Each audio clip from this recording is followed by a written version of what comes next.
Because the oil sands is basically you mine the sand, compress it, put in a bunch of chemicals, the oil floats to the top, and you put the rest into the water supply.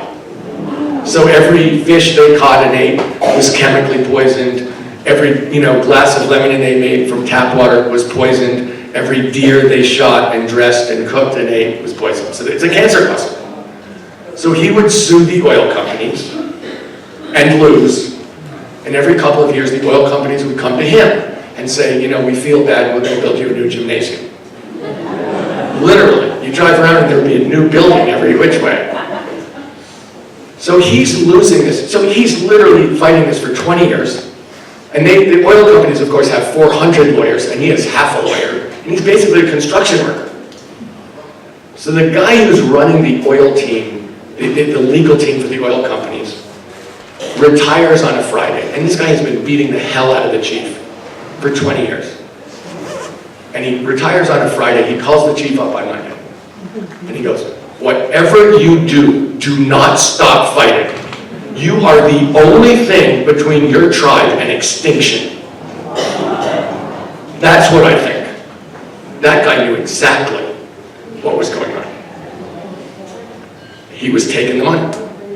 He felt he had an obligation to do his job as best he could do his job. But as a human being, he knew exactly what he was doing. And the minute he was free, he went over and told the chief, for God's sakes, don't stop fighting. And I've always remembered that story because it's like, he had to quit his job to tell the truth. And so my attitude is, that's why, as a president, I'm always going to remember what people's loyalties are and what they believe their responsibilities are. I'm sure when he was running those legal teams, he didn't think he was doing what he was doing, but in the back of his head, he did. And so I'm always going to want to feel like this is not 100-0. Do I believe the people in MGM are trying to do the right thing? I know they are. I'm sure they are. They like to do the right thing. But do I think the people in the oil companies want to lose trillions of dollars and are willing to save America and give up trillions of dollars? No, I don't. They've been fighting like hell. And they're continuing to fight like hell. And so we're going to have to understand that we're going to have to do the right thing, and they're going to push back because there's a lot of money at stake. But you want to know something? Our lives are at stake. So to me, this isn't a close call about what we do. This is a question of, it's exactly like what was going up in the oil sands. Those First Nations people were in the right. They were getting poisoned, and they knew it. And that's exactly what's going on here. And we're going to have to stand up for ourselves, and that's what I'm proposing to do.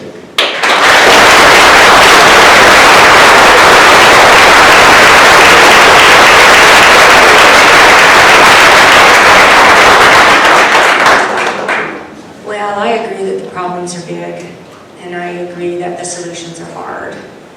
And I am probably the last person that's going to stand up and say, let's put the government in charge. So,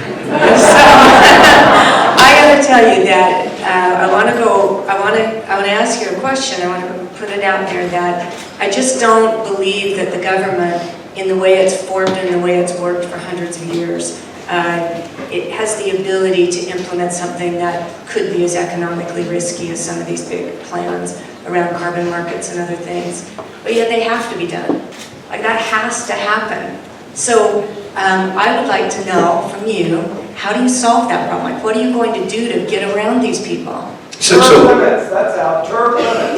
Yeah, term limits. Well, 12 years. New and different people in charge. 12 years. You know, what I'm saying is, companies work well when there are rules. And so the government gets to set the rules that work for us. And it's not to work for the companies, because they'll work it out for themselves. And so, I mean, some of the people who are running for president want the government to take over the electricity system. I'm not one of those people. Because I believe, you know what? Let companies figure out how to do it. But I don't want them writing the rules on how much they get to pollute, any more than I want them writing rules about the minimum wage, or what we're going to do about healthcare. I want the government to stand up for the American people for a change and represent us and insist that our interests get followed. And that's this is a perfect example. How is it possible that we don't have rules to protect the American people from a changing climate that threatens us all? How is it possible that you're allowed? Look, that's why I use the word poison. That's actually what it is. How is it possible that someone has a right to poison you and your family so they can make money? If they paid them $100 to shoot you with a gun, it would be murder. How is it that different, really? Yes, please do. And I have an example of why you're right on that, and that is in the renewable energy arena. And it used to be in the renewable energy arena that it was almost impossible to get things done. When I was a CFO, it was the easiest no for me to say. Someone would come to my office and say, well, MG, I'm the best. And I had 100 reasons to tell them, no, sorry, I'd love to, but I can't because of A, B, and C. And what happened was companies like Google, Microsoft, MGM, others, Apple, decided that they were going to, from a commercial standpoint, figure out a way to go around regulations and utilities to be able to procure or to contract for renewable energy. And once those barriers were removed and you freed the innovation of private companies, well, it reduced the price of renewable. Cheaper. And so so what I would like from you, if you're the president, is I would like to see some way to harness all that intellectual power that's been built around environment over the last 5 to 10 years to help those solutions be created in Washington. If you guys think about it, technology is basically just a reflection of intelligence. It's Americans being smart, coming up with new ideas and taking old ideas and improving them. And if you look at every technology cost curve, it looks like that. Or for you guys, it looks like that. It goes down. And you think the most obvious one is phones. If you remember the old phones or the old computers, they were much bigger, much weaker, much slower, much worse. And every year they got better because a bunch of people were sitting somewhere trying to figure out how to make them better. Same is true about energy. You're basically saying people are smart, solar and wind are going to be the cheapest thing. They are. They're already cheaper and they're going to keep getting cheaper. You're betting on human beings are smarter than rocks. Normally I'm willing to make that bet. And that's really what we're talking about here. Look, there's something going on in this election about climate, and that's this.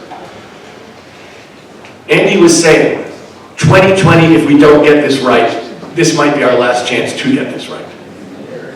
And so, I'm running for president, and I say to all my friends in the environmental movement, okay, I have a plan, actually how to win on climate. Get the biggest, most powerful government in the world to make it the #1 priority, domestically and internationally. That's how we actually win on climate and save the world. What's your plan? Like, if that doesn't work, what's your plan? Because I don't see the other plan. No kidding. And so I look at this as, you have to ask yourself, is Andy's theory right? That it's 2020 or bust, which I think it is, honest to goodness. And then you have to ask yourself, if somebody doesn't win the presidency, who's this the #1 priority? What's the second plan?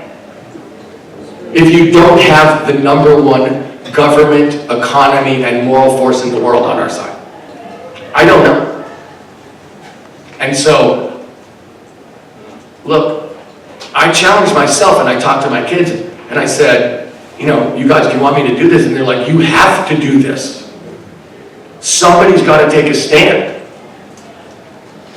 Which is exactly what I'm trying to do.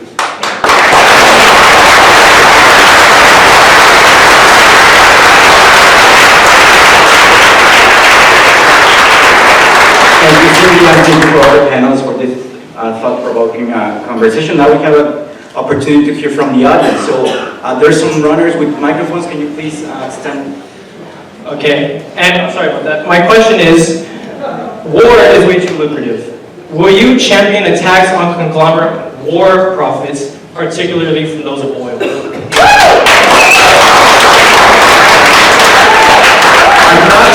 that's the way I go. And remind me of your name. Let me talk about it. Why? Let's go through this because I'm actually super interested in here having this conversation.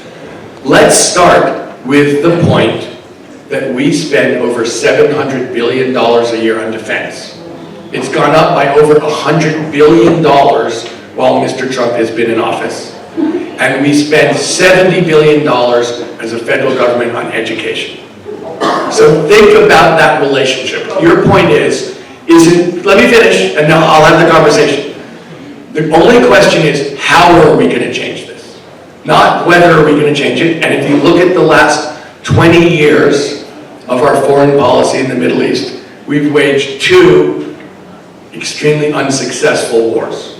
Afghanistan and Iraq, each of which has cost trillions of dollars. It's about the oil. They're getting the wrong. Halliburton got an uncontested oil contract right after the war, got probably $1 trillion oil free. What CEO is going to pass that opportunity up where they can hire mercenaries and start these civil It's worse than you think. Yeah, well, No, let me just say, Halliburton was the company which Dick Cheney was the president of. I'm not disputing this idea that there is a military-industrial complex that Dwight Eisenhower talked about in the 50s that is feasting off the American taxpayer. I'm absolutely agreeing. The only question we're talking about is how do we break the corporate control of this government, which is why I'm running for president. So let me say this. Just so you know on the tax basis, I want to roll back the tax giveaways to every rich American and big corporation. So let me say, no. The question in all of this is how are we going to break the corporate control of our government? Because they are controlling us. Do I think that impacts why we made these terrible decisions in Iraq and Afghanistan? Of course it did. You know, it's like looking at our healthcare system and saying, do we pay too much for healthcare partially because of drug companies, insurance companies, and private hospitals? Of course it does. So the only question we're talking about is not what we want to accomplish, which is to change the prioritization of defense with the human systems in our country to invest in the success of Americans. That's what I want to do.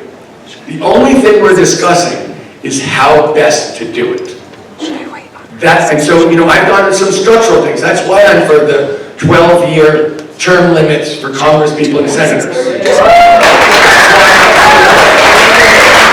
why I'm for direct democracy, that we should actually be able to pass our own laws the way you can pass questions here in Nevada. That is why I'm for getting rid of Citizens United, that a corporation is a person who stands corporate giving. I mean, totally different. That's why I'm for the federal funding of elections. To get corporate money out of elections is out of politics is critical. Look, they own the government. That's why I'm running. I'm not wondering about it.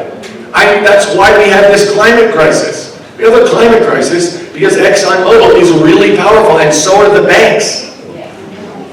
So is this going on in defense? Absolutely. Dwight Eisenhower, by the way, was a Republican when he called it out.